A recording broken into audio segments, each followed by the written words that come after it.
We have all, at one point or another, felt as though the universe has conspired against us. Perhaps it is a career-ending injury, a sudden economic collapse that swallows your savings, or a personal betrayal that leaves you questioning your worth. In these moments, it is natural to see the obstacle as a wall, a hard, impenetrable barrier that signals the end of our progress. We stop, we complain, and we wait for the world to change so that we can move forward again. But what if the wall wasn't there to stop you? What if the wall was actually the staircase? This book is a deep dive into an ancient but revolutionary way of living, the art of turning trials into triumphs. It is based on the timeless wisdom of Stoicism, a philosophy that has guided emperors, prisoners of war, and modern entrepreneurs through the darkest valleys of human experience. The core premise is simple, yet it requires a total overhaul of how you interact with reality. Every impediment to your progress is actually an opportunity to practice a new virtue, find a new path, or strengthen your character. As the Roman Emperor Marcus Aurelius famously noted, the thing that blocks the path actually becomes the path. Throughout these pages, you will learn that success is not the absence of obstacles, but the result of how you handle them. We will explore a three-part framework: perception, action, and will, that will allow you to dismantle any problem and find the hidden advantage within it. You will discover that you possess a latent power that no external force can take away. The power to choose how you see your circumstances and how you respond to them. By the end of this journey, you will no longer fear the challenges that life throws your way. Instead, you will welcome them, knowing that each one is a specialized training ground designed to make you more resilient, more creative, and more effective than you ever thought possible. Get ready to stop seeing the world as a series of problems and start seeing it as a series of possibilities. Before we begin the tactical work of transforming your life, we must first orient ourselves toward the philosophy that underpins this entire system. This book is not a collection of positive thinking platitudes. It is not about pretending that bad things aren't happening or wearing a mask of false optimism. On the contrary, this is a book about radical pragmatism. It is about looking at the world exactly as it is, often harsh, unfair, and unpredictable, and finding a way to win anyway. We will navigate through three distinct phases of mastery.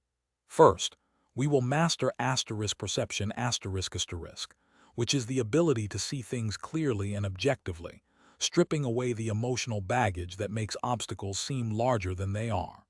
Second, we will master action, which involves the disciplined, persistent, and creative execution required to dismantle the barriers in front of us. Finally, we will master the internal strength that allows us to endure what cannot be changed and to remain unshaken when the world falls apart. These themes are not just abstract concepts. They are tools used by some of history's most influential figures. From the battlefields of ancient Greece to the prison cells of the 20th century, the individuals we will study shared a common secret. They didn't just survive their hardships, they used them as fuel. As you read, expect to be challenged. Expect to have your excuses dismantled. This book is a guide for the intelligent adult who is tired of being a victim of circumstance and is ready to become the architect of their own destiny. Perception is the first and most critical gate through which every event in our lives must pass. Most people are unaware that they are constantly filtering reality through a lens of emotion, bias, and fear. When something bad happens, they immediately label it as a disaster. However, the Stoic knows that there is no such thing as a bad event. There is only the event itself and the story we choose to tell about it. Perception is the art of controlling that story. It is the ability to remain clear-eyed, logical, and composed when everyone else is panicking. Consider the story of Reuben "Hurricane" Carter, a top-tier middleweight boxer in the 1960s who was at the height of his career when his world was suddenly shattered. Carter was wrongfully accused of a triple homicide, a crime he did not commit. Despite his innocence, the legal system failed him, and he was sentenced to 3 consecutive life terms in prison. For most people, this would be the end of the story. They would succumb to bitterness, rage, and despair, effectively becoming the prisoner the system claimed they were. But Carter realized something profound. While the state could lock his body in a cage, they had no power over his mind. Upon entering the prison, Carter made a radical decision. He looked at the warden and announced that he would not be treated like a prisoner because he was an innocent man. He refused to wear the prison uniform, he refused to eat the prison food in the mess hall, and he refused to attend parole hearings or accept visitors in the traditional sense. He realized that by accepting the trappings of prison, he would be validating the system's false perception of him. Instead, he chose to maintain his own perception. He spent his 19 years of incarceration not in idle misery, but in intense study. He mastered the law, history, and philosophy. He used the very walls that were meant to break him as the quiet sanctuary he needed to build his case and his character. When his conviction was finally overturned 2 decades later, Carter walked out of prison not as a broken man, but as a more realized version of himself. He didn't see those 19 years as stolen. He saw them as a period of intense, self-directed growth. This is the power of perception. It is the realization that good and bad are human impositions on a neutral reality. A traffic jam is just a collection of cars moving slowly. It only becomes bad when you decide it is an affront to your schedule. An economic downturn is just a shift in the flow of capital. It only becomes a disaster when you fail to look for the new markets it creates. We can see this same principle at work in the story of the Athenian general Pericles. During the Peloponnesian War, Pericles was leading a fleet of ships when a total solar eclipse occurred. To the sailors of that era, an eclipse was a terrifying omen of divine wrath. The men began to panic, believing they were doomed. Pericles, however, remained calm. He walked up to the lead pilot, who was paralyzed with fear, and held his cloak up in front of the man's eyes, completely blocking his vision. He asked the pilot if he was afraid of the darkness caused by the cloak. The pilot said no. Pericles then famously replied, "Then what is the difference between this darkness and the other, except that the thing which causes the eclipse is larger than a cloak?" By shifting the pilot's perspective, Pericles stripped the event of its supernatural terror. He reduced a cosmic omen to a simple physical phenomenon, a shadow. This is what we must do with our own obstacles. We must defang them by looking at them objectively. We must ask, what is actually happening here, stripped of my fears and my ego? Even in the modern world of glitz and glamour, this principle holds true. When George Clooney first arrived in Hollywood, he struggled like every other aspiring actor. He went to audition after audition, only to be met with rejection. He began to feel like a victim, blaming the casting directors for not seeing his talent and the industry for being unfair. He was looking at the situation from a position of weakness, as a beggar asking for a job. Then, Clooney had a breakthrough in perception. He realized that the casting directors weren't his enemies. They were people in a state of crisis. They were desperately trying to find someone to solve their problem, someone to fill a role so they could get on with their production. They were just as stressed as he was. By shifting his perspective, he stopped being a supplicant and started being a solution. He realized that he wasn't there to get a job, he was there to help them. This shift in perception changed his entire demeanor. He walked into rooms with confidence and competence, projecting the aura of someone who was there to make the producers' lives easier. That shift in perception was the catalyst for one of the most successful careers in cinematic history. Ultimately, perception is about recognizing your own power. You cannot control what happens to you, but you have total control over what those events mean. Are you a victim of a layoff, or are you finally free to pursue the business you've always dreamed of?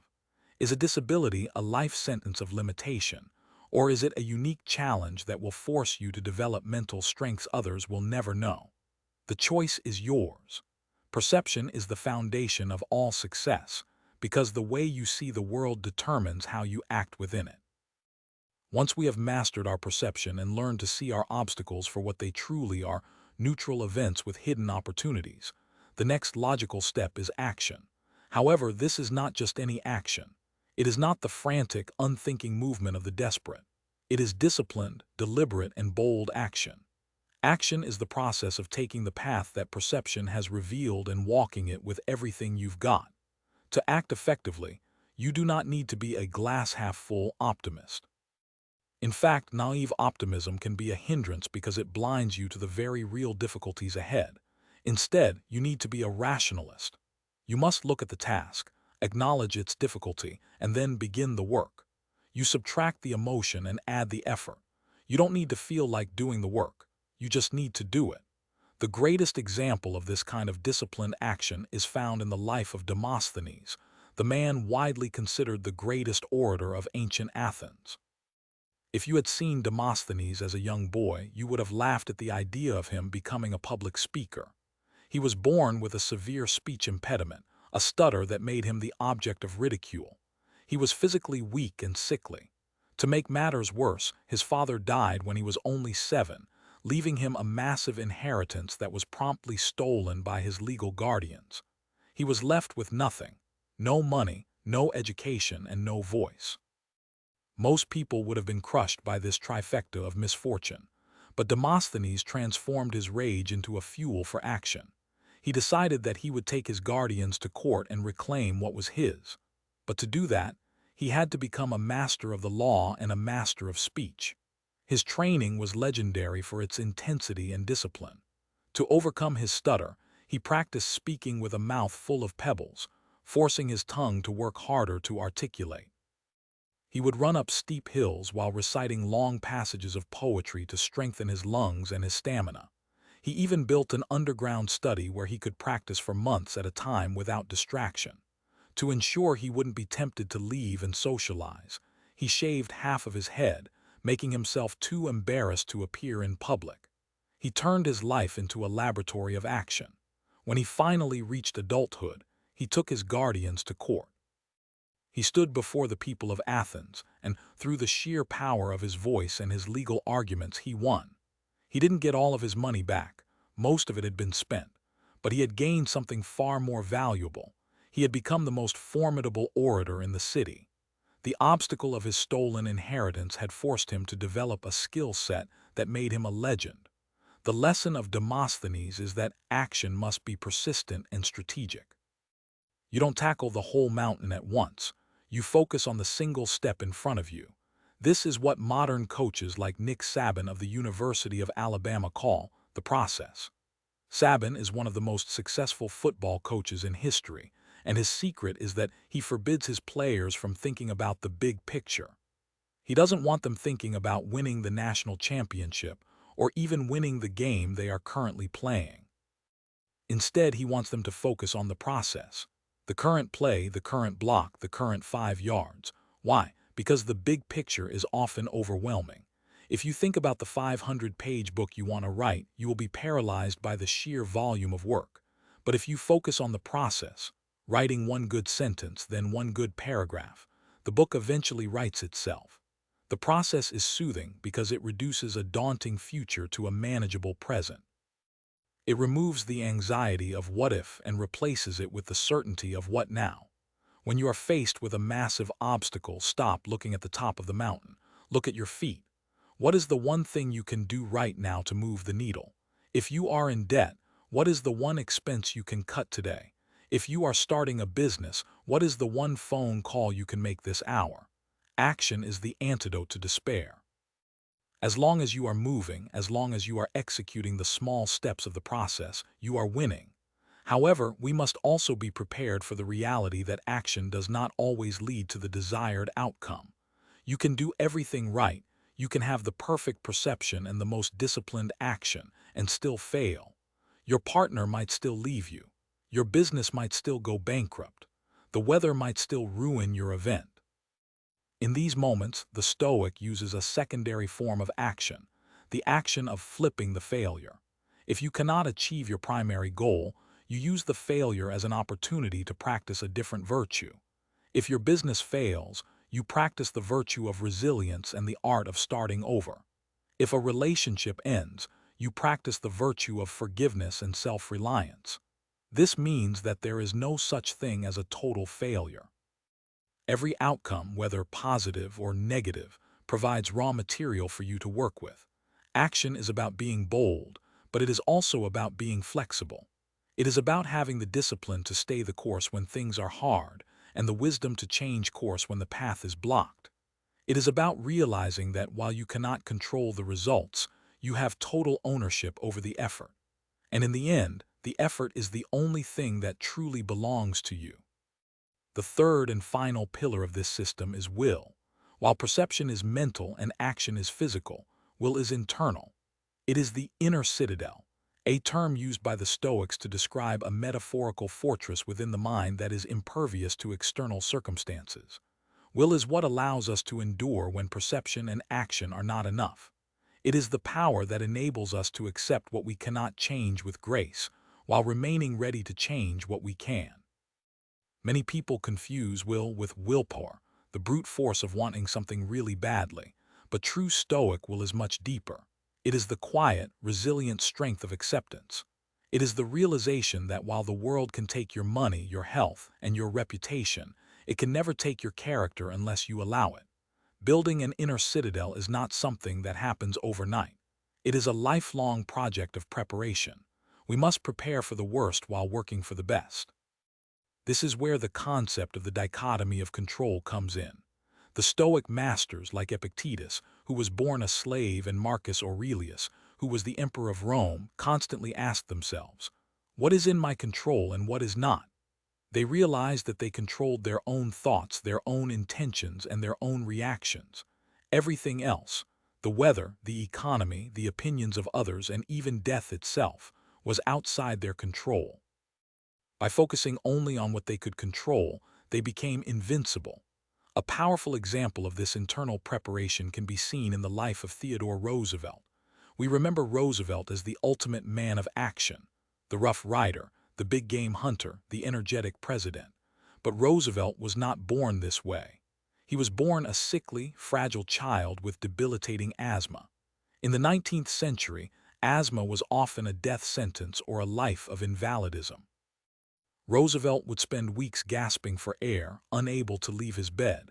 His father, however, told him, "Theodore, you have the mind, but you have not the body, and without the help of the body, the mind cannot go as far as it should. You must make your body." Roosevelt took this to heart. He didn't complain about his bad luck. He didn't accept his fate as a weakling. Instead, he began a grueling regime of physical exercise.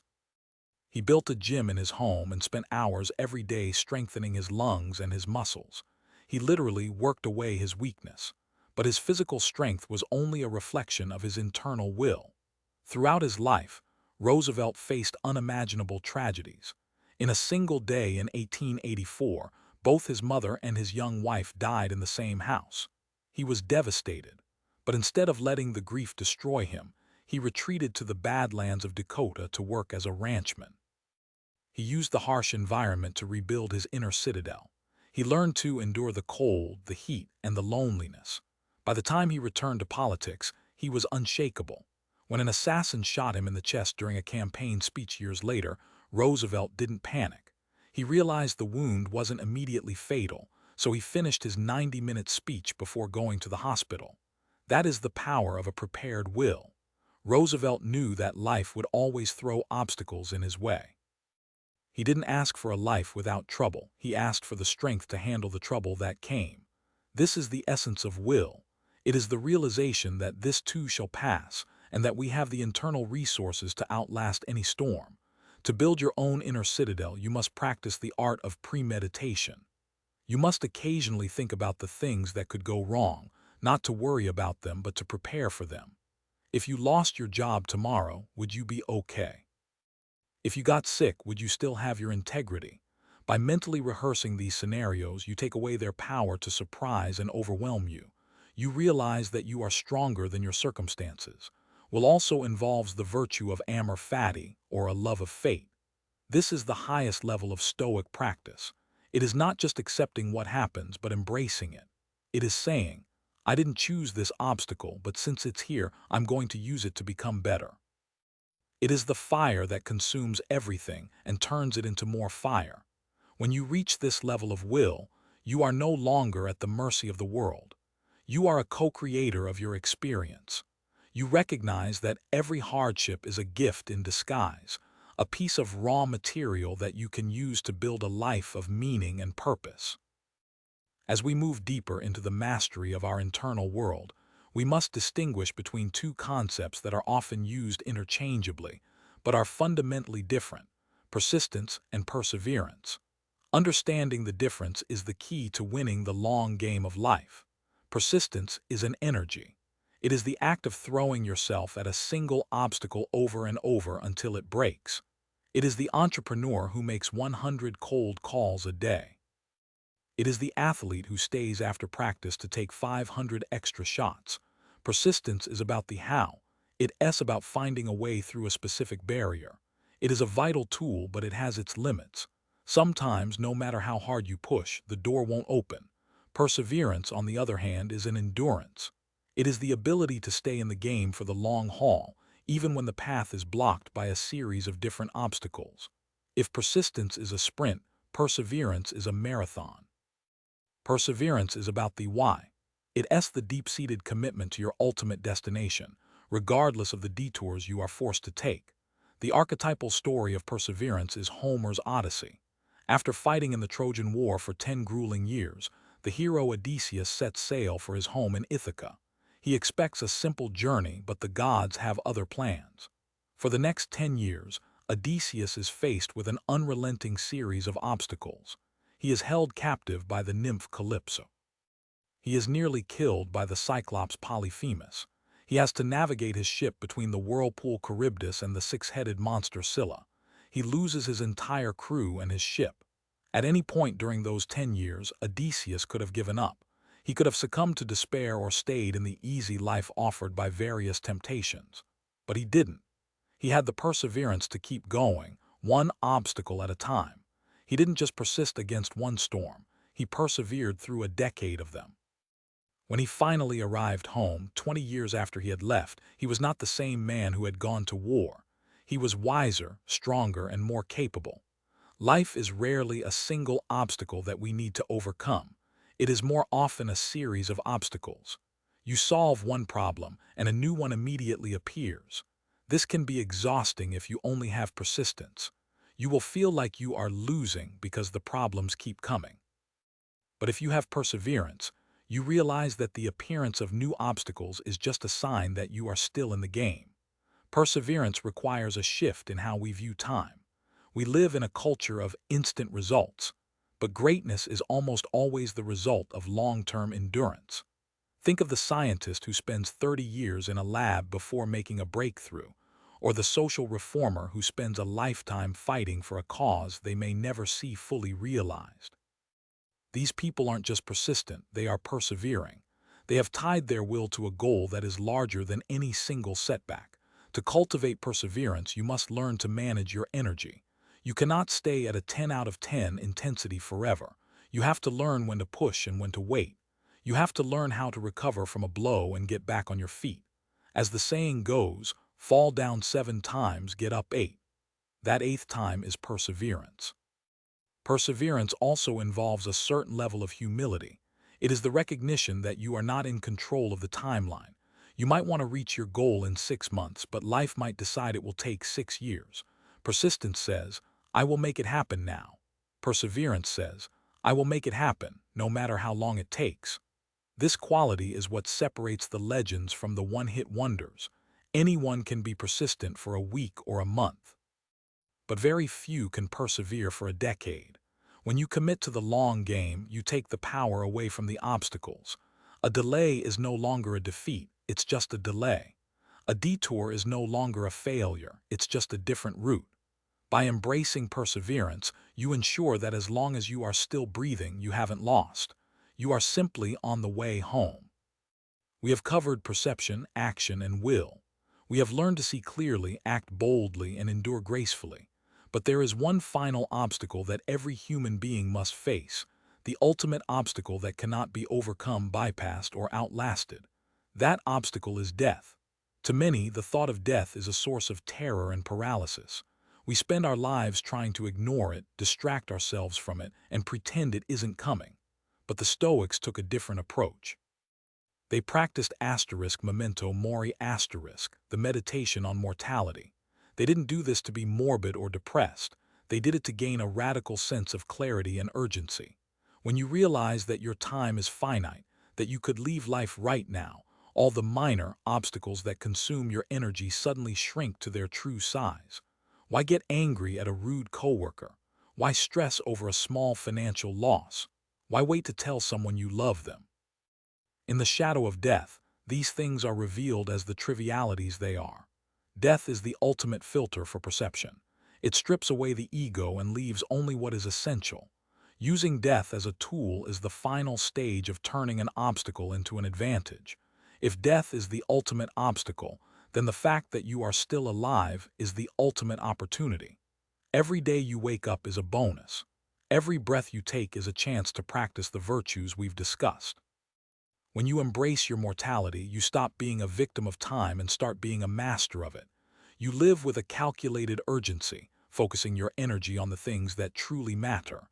However, even as we contemplate the end, we must also prepare for the middle. One of the most important lessons of this entire philosophy is that the work is never finished. People often ask, when will I finally be done with obstacles? The answer is, never. In fact, the more successful you become, the bigger and more complex your obstacles will be. When you are a student, your obstacle is a difficult exam. When you are a CEO, your obstacle is a global supply chain crisis or a hostile takeover. You don't get rid of obstacles, you just trade up for better ones. This is why we must embrace the cycle of growth. Every time you successfully flip an obstacle, you gain new skills, new strength, and new confidence. You are essentially leveling up. The obstacle you face today is preparing you for the obstacle you will face next year. If you didn't have the challenges you have now, you wouldn't be strong enough for the challenges that are coming. This should be a source of great encouragement. It means that nothing is wasted. Every struggle, every heartbreak, and every failure is a form of training. You are an athlete of the mind, and the world is your gymnasium. The heavy weights aren't there to annoy you. They are there to make you strong. So as you move forward from this book, do not look for an easy life. Do not wish for the absence of problems. Instead, wish for the perception to see them clearly, the action to dismantle them effectively, and the will to endure them unshakably. When you encounter a new barrier, don't say, "Why is this happening to me?" Say, "What can I do with this?" Look at the obstacle and smile. It is the path. It is the way. It is the very thing you need to get to where you want to go. The fire of your ambition needs fuel to burn, and obstacles are the best fuel there is. Throw them into the furnace and watch your light grow brighter. The journey of 1,000 miles begins with a single step, but it is maintained by the realization that every step, even the ones that feel like they are going backward, is part of the journey. You have the tools. You have the framework. Now go out and turn your world upside down. Transform your lead into gold. Turn your obstacles into your greatest advantages. The path is open. All you have to do is walk it. As we reach the conclusion of this exploration, it is worth taking a moment to sit with the magnitude of what we have discussed. We have moved from the external world of boxing rings and battlefields to the internal world of the inner citadel and the meditation on death. We have seen that the common thread through all of human greatness is not luck, but a specific way of interacting with the challenges of existence. The core insights of this book can be distilled into a single, powerful directive. Stop resisting the world and start using it. When we resist our obstacles, we leak energy. We become bitter, tired, and stuck. But when we accept them and then look for the flip, we become unstoppable. We transform from people who things happen to asterisk into people who make things happen with what life gives them. The practical takeaways are clear. First, maintain your perception. When a crisis hits, pause. Strip away the labels of disaster or unfairness. See the situation for what it is. Second, take disciplined action. Don't wait for the perfect moment or for the problem to go away. Focus on the process and take the next small step. Third, cultivate your will. Build your internal strength through preparation and acceptance, knowing that you are the master of your soul. This knowledge matters because it gives you your power back. In a world that often feels chaotic and overwhelming, this framework provides a solid ground to stand on. It reminds you that you are not a helpless leaf blown about by the wind. You are a sailor who can adjust the sails to use any wind, no matter which direction it is blowing, to reach your destination. As you close this book and step back into the real world, remember that the next obstacle you face is not a sign of failure. It is an invitation. It is the universe asking you, are you ready to grow? Your answer should be a resounding yes. Embrace the struggle, love your fate, and keep moving forward. The obstacle is not in the way, it is the way. For more book summaries for free, install Zyroverse.